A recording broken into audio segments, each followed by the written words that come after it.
Hello, everyone. I got no idea at all why I was invited here because I know nothing about IT. Having said that, I've been asked to look at some interesting aspects of the car industry and the car business.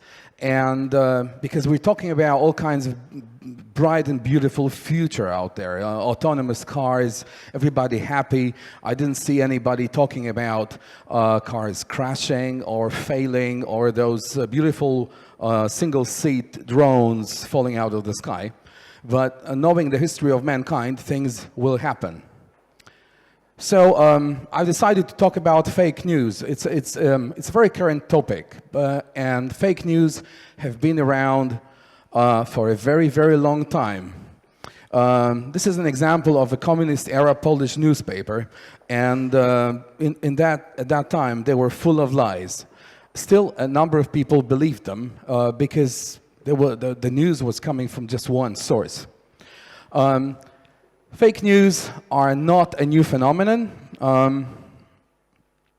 There were, in the Middle Ages, there was talk of people on the far side of the world walking on their hands. It's very much like the flat earth society now. People believe that Australia doesn't exist and it's only a product of a Hollywood film. There were tales of witches eating children, Jews making bread out of little kids, and so forth. And those stories have been around always. Still, a number of people believe them. Nowadays, the dissemination of fake news has become much more easy than ever before in the past, because we have instantaneous media. You press a button, and the lie is spread all over the world. And people have stopped to check facts. They stopped reading encyclopedias and books because they believe that a search engine will solve all their problems. There are some people who build a lot of their reputation on repeating lies. And I just read that in a recent survey, it showed that 50% of all Poles believe anything they read on the internet, regardless of the source. So if we pay for the dissemination of something on Facebook or Twitter, and it will say that the earth is flat, 50% of the people will start thinking that Australia is a product of a Hollywood film. This guy is a very good example of the fact that there are no negative consequences to lying nowadays. Our morality has changed. For instance, he claimed on one morning that America was reopening steel plants due to the Chinese steel embargo. In fact, it is one plant, one. He said it was 4. On the afternoon of the same day, he said that 7 plants were opening. And when he was at a rally with his supporters somewhere in Texas or wherever, he said it was 13. Nobody challenged him. And even though a number of people knew that he was lying, nothing happened. So another example is the immigrant menace, this campaign that is indirectly responsible for the result of the Brexit referendum in the country where I live. These are major newspapers in Britain that were running for a number of months the very same sort of headline. All of them were talking about how the immigrants were threatening the very core of British existence, that 4 million Turks were just waiting at the border, ready to come in and take over everything. Unfortunately, this has nothing to do with statistics, because, for instance, EU immigration to the UK is much lower and has been for the last 2-3 years than immigration from outside the EU, which has nothing to do with the European Union. And the claim that immigration is destroying the local industry is completely in opposition to the facts from the whatever Crown Statistical Office, because it can be proved that it has actually contributed in a positive way to the economy.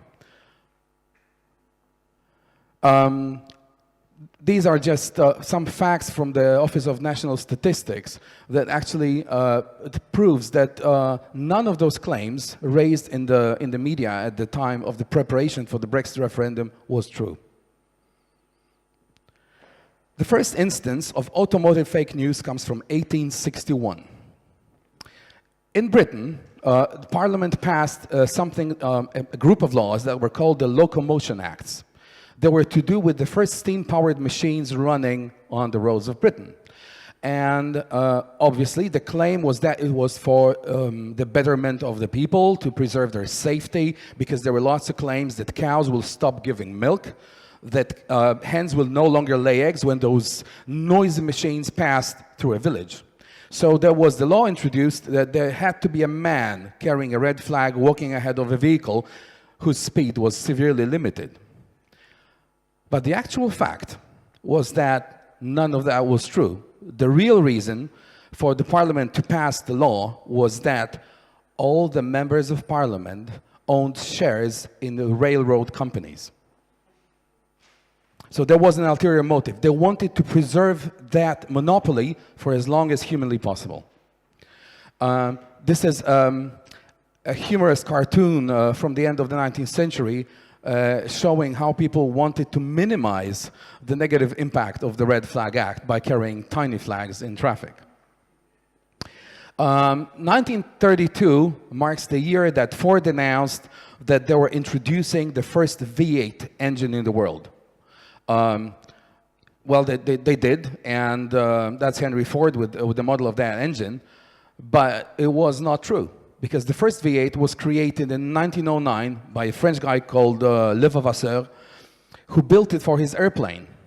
Funnily enough, that engine was innovative in other ways, because it also had evaporative cooling, which was a fairly new concept at the time, and it had direct fuel injection, a similar kind, but less effective, 4 to 6 years before the Mercedes Gullwing. And the plane actually flew.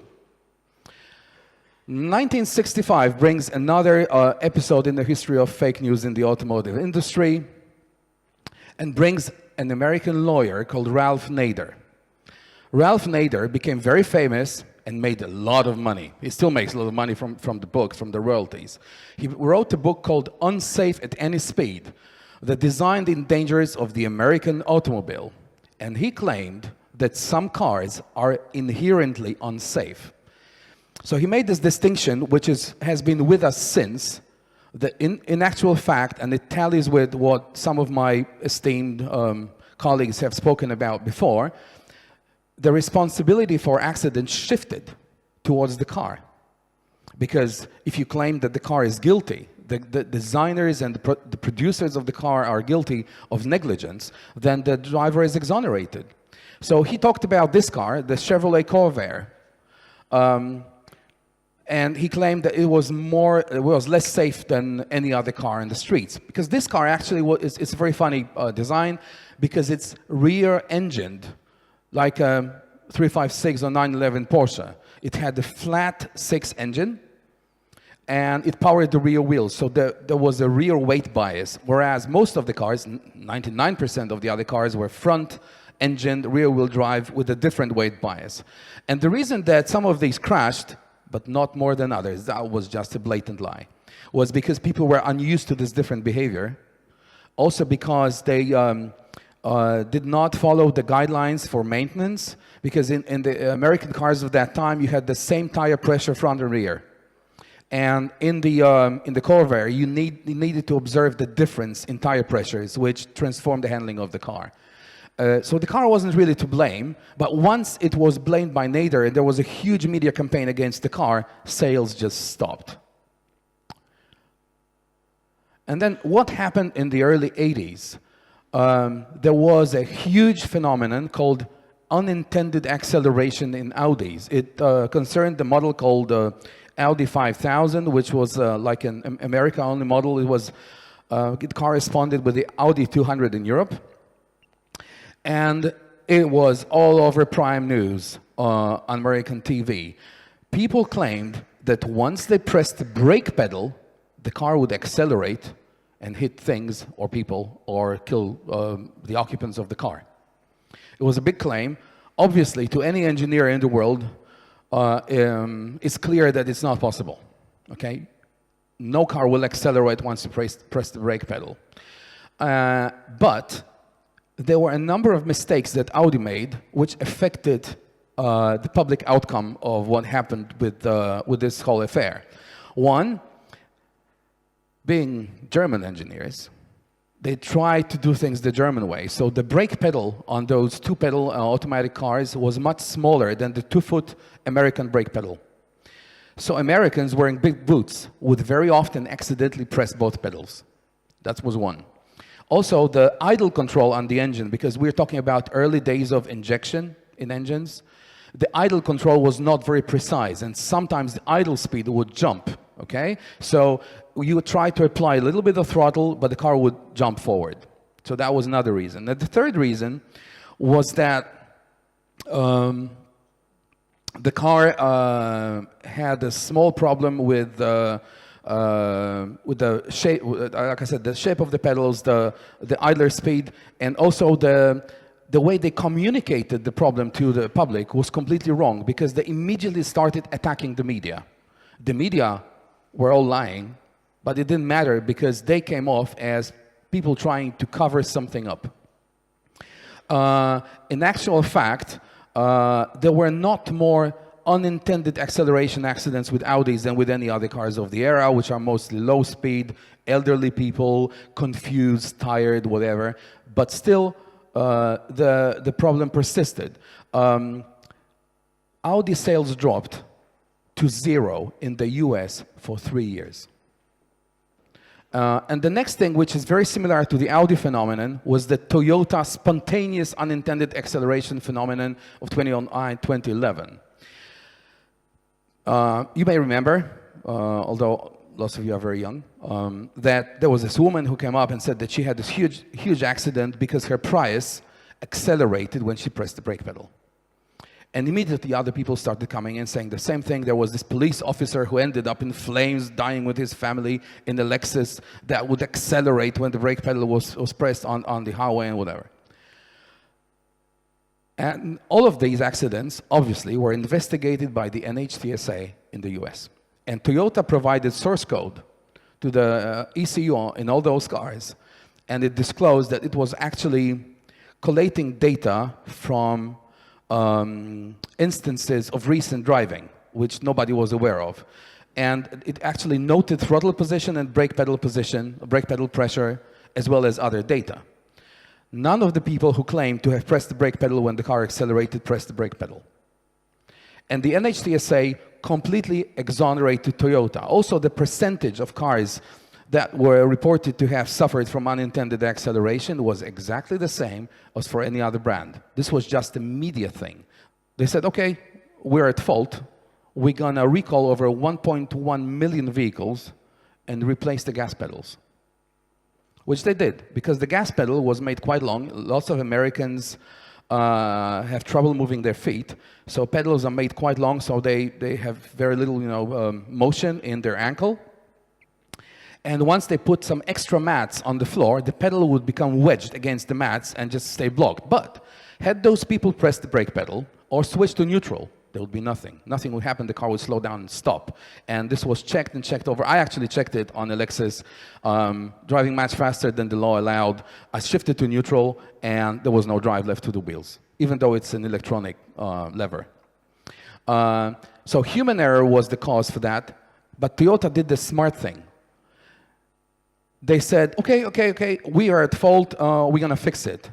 And the argument against Toyota just petered out. It got very weak because they did the right thing, even though it cost them a lot of money, but they did not suffer a drop in sales. Also, you have to remember that Toyota has a plant in Kentucky, which employs tens of thousands of people, and then they want to lose all that business.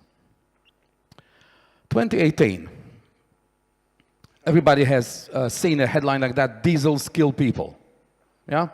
This is a very extreme example, but I love that truck. And there is suddenly, in 2018, this spontaneous campaign by the media calling for a ban on diesels. It stems from some rhetoric present in Germany from the time of the first Umweltplakette, from the ban on the driving in cities.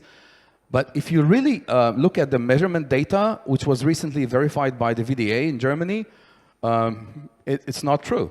Because the current crop of diesels, the Euro 6 plus diesels, They produce no nitrous oxides, and the particulates are very, very low. So who started this campaign? Why is it so spontaneous that magazines belonging to different publishing groups publish almost the same article in the same month? And also, if you move some of the measuring equipment in the street, you get a totally different reading. Also, if it's a cold winter, we know that from Poland, the air is very, very bad in Polish cities in the winter because people actually heat their homes. But it's all blamed on cars because they are an easy victim. So, is it true that only cars kill people? No, and some of us who are engineers know that actually diesel train emissions are very much unregulated, and ship emissions are very much unregulated, but the electorate who vote for the politicians don't see ships in the streets, so, you know, it's as if the problem wasn't there. And I found some interesting claims made by the same newspapers at the same time. The Daily Mail. Making toast exposes people to more toxic air pollution than standing at a busy traffic junction breathing in diesel fumes. The first phase, when your toast starts to burn, you're creating more, what are they called, PM 3.5 particles, than standing next to a diesel that's running. Also, home fires, like log fires or you know, chimneys, little log fires in the homes. In Britain, they produce 3 times more particulates than all the diesels that exist, including buses and trucks. But nobody's going to tell people, stop lighting a fire in your home to warm it up, and so it's nice and cozy. You can sit down with your cigar and your glass of whiskey and pretend that you're happy. So, another problem is that journalists in the current media, they also base their knowledge on Google. So if it's not on Google, they don't get it. They don't differentiate between particulates, CO2 and nitrogen oxides. And like one of my predecessors said today, this psychosis against diesels has actually caused a shift in sales towards gasoline-powered cars, which has raised the levels of CO2 produced per fleet. And now this is crazy, because we've been talking about greenhouse gases, CO2 is one of them, and suddenly somebody does something that pushes everybody overboard, and everybody goes, oh, no, we need to buy a gasoline engine car.